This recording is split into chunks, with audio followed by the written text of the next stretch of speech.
నమస్కారం. బొజ్జ భిక్షమయ్య యూట్యూబ్ ఛానల్కు స్వాగతం, సుస్వాగతం.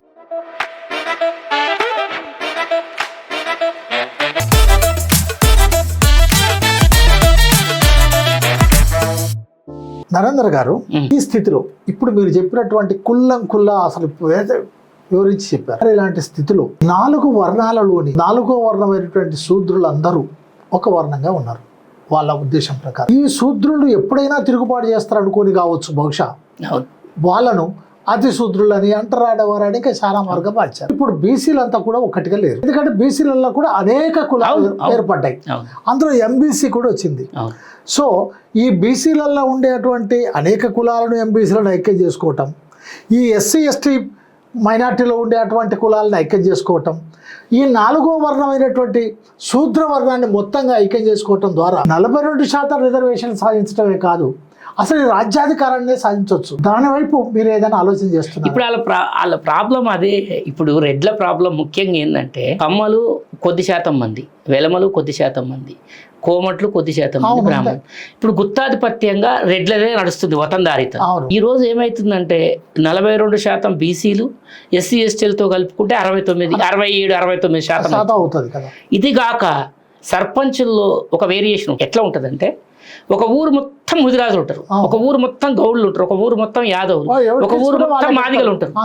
అక్కడ సర్పంచ్ నోటిఫికేషన్ ఇస్తే వాళ్ళ ఓట్లు వాళ్ళు గుద్దుకుంటారు. అంటే జెడ్పీటీసీ కాడికి వచ్చేవరకు స్థితి మారుతుంది, లెవెల్ మారుతుంది, నిచ్చెన మెట్ల కుల వ్యవస్థలో మారినట్టు మారుతుంది. ఈ ఎలక్షన్ ప్రక్రియలో గ్రామాల మీద పట్టు రెడ్లు కోల్పోతారు. ఈ 70% రిజర్వేషన్లు కనుక ఎస్సీ ఎస్టీ బీసీల చేతులుంటే, అదనంగా 5-10% ఓపెన్ లో కొట్టుకుంటే, 80% వీళ్ళే ఉంటే రేపు ఎవడ ఎమ్మెల్యే పోయినా అయ్యా నా కోట్లు ఇప్పి గ్రామం మీద పట్టు ఇడుకుంది కాబట్టి అక్కడ ఉండే సర్పంచ్ సాకలాయనైనా, మంగళాయనైనా, గౌండ్లాయనైనా, మాలమాదిగ అయినా, ఈ రెడ్డి ఎమ్మెల్యే అయినా, మంత్రి అయినా అని ఇంటికి పోయి కూర్చోవాలి, ఛాయ్ తాగాలి, తమ్ముడు నీ అన్న లెక్కరా, నీ తమ్ముని లెక్కరా, దండం పెడతాను గెలిపి అని చెప్పాలి. ప్రజాస్వామ్యం కదా. ఆ పట్టు పోతుంది కాబట్టికనే అది పోకుండా ఉండాలంటే ఇది రాకుండా ఉండాలని చెప్పి దీన్ని అడ్డుకుంటుంది. ఉద్దేశం అది. ఇప్పుడు 42% బీసీ రిజర్వేషన్ రావటం వల్ల ఎవరికైనా ఇబ్బంది ఉందా? అగ్రకుల పేదలకు ఇబ్బంది ఉందా? అంతే కదా. ఎస్సీ ఎస్టీలకు ఇబ్బంది ఉందా? ఎవడి వాటా వాడిది. అంతే కదా. మరి ఉద్దేశపూర్వకంగా నా నోటికాడి బుక్కను వాడు గుంజుకుంటుండంటే ఏంది? వీడు వీక్ అయి ఉండాలి, బలపడవద్దు, వీడికి అన్నం దొరకవద్దు.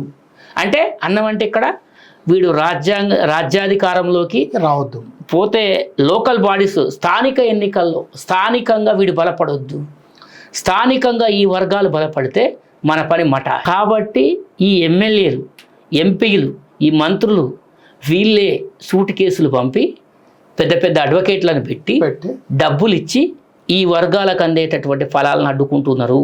ఇది నా సూటి ఆరోపణ, నేను సూటిగా చెప్తున్నది. ఎందుకంటే దీంట్లో ఎటువంటిది లేదు, దీని మీద డిబేట్ చేయడానికి ఎంత దూరం.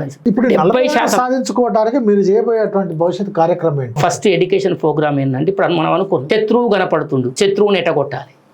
శత్రువు బలమైంది. శత్రువు బలమైందంటే మన ఓట్ల ద్వారా రాజ్యానికి వచ్చి మన మీదనే జులుం చేస్తుంది. అవును, నెంబర్ 1 పాయింట్. ఇంకొకటి ఏంటంటే, మీరు అడిగిన దాంట్లో శూద్ర వర్గాలని పంచములుగా 4వ వర్ణంగా సృష్టించడానికి కారణం ఏంటంటే, కాన్షీరామ్ గారు చెప్తారు కదా, నిచ్చెన మెట్ల కుల వ్యవస్థ. పూలే కూడా అదే చెప్పాడు. పూలే, అంబేద్కర్, కాన్షీరామ్ అలా ముగ్గురు ఐడియాలు. ఈ మెట్టు కంటే ఈ మెట్టు నేను గొప్ప అనుకుంటాను, ఈ మెట్టు కంటే ఈ మెట్టు గొప్ప అనుకుంటుంది. వీడికి ఎందులో నేను పైన నాకంటే ఆడు తక్కువ, వీడికి ఆడికి పెద్ద తేడా ఏం లేదు, కానీ వీడు అనుకుంటాడు. ఆ అంతరాలు గతంలో కంటే ఇప్పుడు మారి. అంటే ఉద్యమ స్వరూపము, మనిషి ఆలోచన విధానం మారిపోతుంది. ఒకనాడు పూలే గారు ఛత్రపతి శివాజీ మహారాజ్ చరిత్రను తేవాలంటే ఎంతో కష్టపడ్డాడు. ఈరోజు ఛత్రపతి శివాజీ విగ్రహాలే పెడుతుంది, పెద్ద విషయం కాదు. ఆయన మా వర్గాల నాయకుడు, బలి చక్రవర్తి మా వర్గాల నాయకుడు. అక్కడ సిద్ధాంతపరమైన తాత్వికపరమైనటువంటి పోరాటం చేశాడు ఆయన. తర్వాత అంబేద్కర్ గారు కాలారాం టెంపుల్ ప్రవేశానికి ఎంతో మా దళిత వర్గాలు ఒక రాముని గుళ్ళోకి పోవద్దని మహాచెరువు పోరాటంలో బుక్కెడు నీళ్ళు తాగడానికి పెద్ద పోరాటం చేసి. ఈరోజు ఆ పరిస్థితి లేదు, పరిస్థితి మారుతూ వచ్చింది. శత్రువు కూడా రూపం మార్చుకున్నాడు. కాబట్టి ఈ అంబేద్కర్, పూలే పోరాటాలను మనం తీసుకొని దాని నుంచి స్ఫూర్తి పొంది మనం అందరం సమాజం స్థాపన కోసం పనిచేయటమే బీసీ ఎస్సీ ఎస్టీ సంఘాల ప్రధాన ఉద్దేశం అని చెప్పి మీకు ఈ సందర్భంగా తెలియజేస్తాను. మిత్రులారా, నరేందర్ గారు లోతైన వివరణ ఇచ్చారు. అనేక వాస్తవాలను కుండ బద్దలు కొట్టినట్టుగా చెప్పేశాడు. బీసీ సామాజిక వర్గానికే కాదు, 4వ వర్ణమైనటువంటి శూద్ర జాతులకు, అతి శూద్రులు అనుకునేటువంటి వాళ్ళకు కూడా మన ఓట్లు మనం వేసుకుందాం, మన రాజ్యం మనం తెచ్చుకుందాం, మన పైన పెత్తనం చేసేటువంటి వాళ్ళకు ఓట్లు వెయ్యొద్దు అని అసలు కరాఖండిగా చెప్పేశాడు. మీ అభిప్రాయాలు తెలియచేయండి, మీరు కామెంట్ చేయండి. బొజ్జ భిక్షమయ్య యూట్యూబ్ ఛానల్ సబ్స్క్రైబ్ చేయటాన్ని మర్చిపోకండి, షేర్ చేయటాన్ని మర్చిపోకండి, లైక్ చేయటాన్ని మర్చిపోకండి. నరేందర్ గారికి నమస్కారం. చాలా మంచి విషయాలు చెప్పారు. చాలా చాలా సంతోషం. Thank you very much.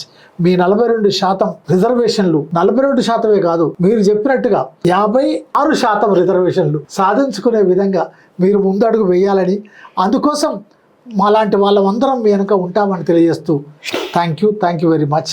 Thank you.